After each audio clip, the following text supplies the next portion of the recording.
ఏం చెప్పాడు జగనన్న గారు? పూర్తి మద్యపాన నిషేధం చేస్తానన్నాడు. ఏమన్నాడు? అసలు మద్యం అనేది లేకుండా చేస్తాను అన్నాడు. మద్యం అనేది లేకుండా చేశాకనే ఓట్లు అడుగుతాను అన్నాడు. మద్యం అనేది లేకుండా చేస్తాను అని నేను మేనిఫెస్టోలో పెడుతున్నాను.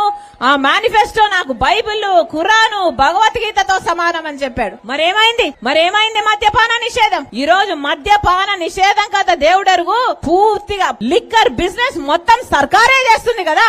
ఇక వేరే బ్రాండ్ ఎక్కడా ఏవీ లేవు. సర్కారు ఏది అమ్ముతే అదే తాగాలి, ఎంతకు అమ్ముతే అంతకే కొనాలి. క్యాష్ అంటే క్యాషే. స్టేట్ కు ట్యాక్స్ లేవు, సెంటర్ కి ఇచ్చే ట్యాక్స్ లేవు. మన రాష్ట్రంలో పక్క రాష్ట్రాల కంటే ఈ కల్తీ మందు తాగి 25% మంది పక్క రాష్ట్రాల కంటే మన రాష్ట్రంలో లివర్ చెడిపోయి చచ్చిపోతున్నారు అని రిపోర్ట్లు వచ్చినా కూడా క్వాలిటీ చెక్ లేదు. సర్కార్ అదే అమ్మాలి, ప్రజలు అదే తాగాలి. ఇది ఎక్కడ విడ్డూరం? శాండ్ మాఫియా అంతే, లిక్కర్ మాఫియా అంతే, మైనింగ్ మాఫియా అంతే. ప్రజల గురించి